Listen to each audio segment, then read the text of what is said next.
વાવ થરાદ જિલ્લાના થરાદ તાલુકામાં એક ચોંકાવનારી અને હૃદયદ્રાવક ઘટના સામે આવી છે, જેમાં એક યુવક સાથે અમાનવીય વર્તન કરવામાં આવ્યું હોવાનો આરોપ છે। આ મામલે થરાદ પોલીસ સ્ટેશનમાં 12 નામજોગ અને 12 અજાણ્યા શખ્સો સામે ગંભીર કલમો હેઠળ ગુનો નોંધવામાં આવ્યો છે। ફરિયાદી 26 વર્ષીય યુવકે પોલીસમાં નોંધાવેલી વિગતો મુજબ તેને 3 વર્ષ પહેલા એક યુવતી સાથે પ્રેમ સંબંધ બંધાયો હતો। યુવતીના લગ્ન અન્યત્ર નક્કી થયેલા હોવા છતાં તે યુવક સાથે રહેવા માંગતી હતી। પરિણામે બંનેએ તારીખ 16 માર્ચ 2026ના રોજ મૈત્રી કરાર કરી સાથે રહેવાનું નક્કી કર્યું હતું।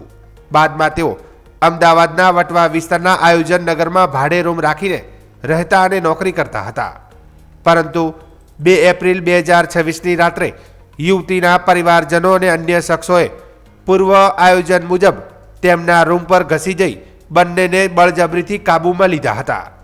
આરોપીઓએ રોકડા રૂપિયા, દાગીના અને મહત્વના દસ્તાવેજો લૂંટી લીધા બાદ બંનેનું અપહરણ કરી લઈ ગયા હતા।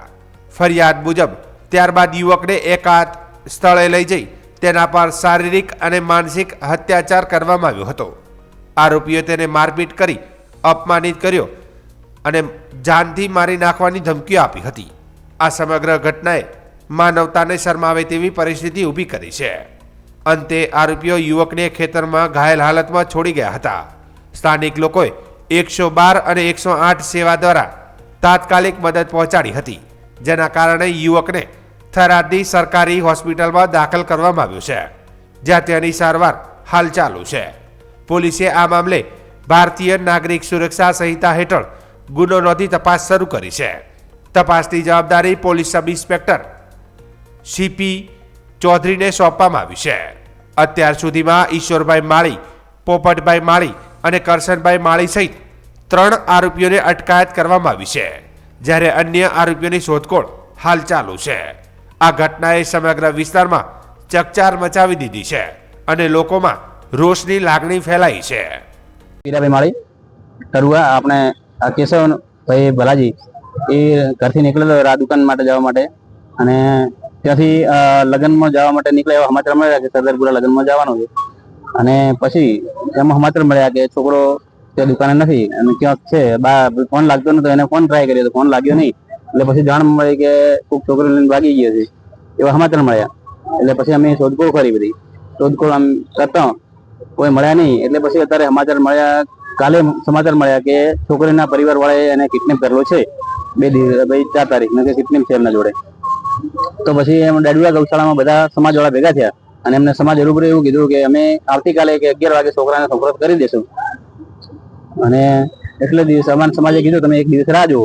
એટલે અમે 1 દિવસ રાહ જોઈ। આજે બધા પાછા 11 વાગે ગૌશાળામાં ભેગા થયા, 1-2 કલાક રાહ જોઈએ, એટલે છેલ્લે 1 વાગે છોકરાને મૂકવા આવ્યા। છોકરાને મૂકવા આવ્યા 2 ગાડીઓ ભરીને, એટલે છોકરાની હાલત બહુ સિરિયસ છે અને બહુ ગંભીર હાલતમાં એમને આખા શરીરમાં ઘા મારેલા છે।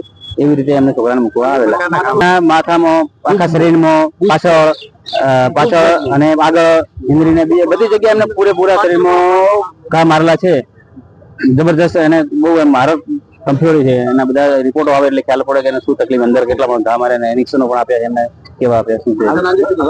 હવે અમે તંત્ર જોડે એક જ માંગ કરીએ છીએ કે આનું જે ગુનેગાર છે એમને કડકમાં કડક સજા થવી જોઈએ। કોણે માર્યું છે આ છોકરીના પરિવાર વાળાએ? એ ઈશ્વરભાઈ છે અને બીજા સરદારપુરાના છે, 2-3 જણા એવા સમાચાર મળે છે। આપણે થરાદ રેફરમાં અહીંયા છોકરાને દાખલ કરેલો છે। ને ડેડુડી ગામ છે તેની યુવતી સાથે એમને પ્રેમ સંબંધ થાય છે, અને યુવતીના કુટુંબીજનો આ યુવતીને પરણાવી દેવા માંગતા હોય છે। એટલે યુવતી પોતે એવું કહે છે કે મને મારા મા બાપ પરણાવી દે છે, પરંતુ મારે ત્યાં પરણવું નથી, જેથી કરીને મને લઈ જાય। જેથી કરીને હાલના ફરિયાદી છે એ આ યુવતીને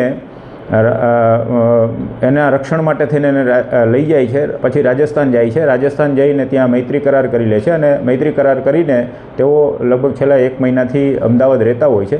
એ દરમિયાન આ યુવતીના સગા સંબંધીઓ, યુવતીના કુટુંબીજનો અને ખબર પડે છે અને અમદાવાદ જાય છે. અમદાવાદથી છોકરો જે હાલનો ફરિયાદી છે અને ડેડુડી ગામની જે યુવતી છે એનું બેનું અપહરણ કરે છે. અપહરણ કરી અને લઈ જાય છે, યુવતીને દૂર કરે છે અને જે હાલનો ફરિયાદી છે એમને માર મારે છે, એમને ગોંધી રાખે છે, એવન એની પાસેથી બળજબરીથી રૂપિયા પણ પડાવી લે છે. આવું બધું કૃત્ય કરી અને એમને પછી એમના ઘરની બાજુમાં ત્યાં છોડી દે છે, જેથી 112માં ફોન થતાં 112 અમારા થરાદ પોલીસ સ્ટેશનની જાય છે અને એમને હોસ્પિટલે લઈ જાય છે. હોસ્પિટલથી ફરિયાદ લેવામાં આવે છે.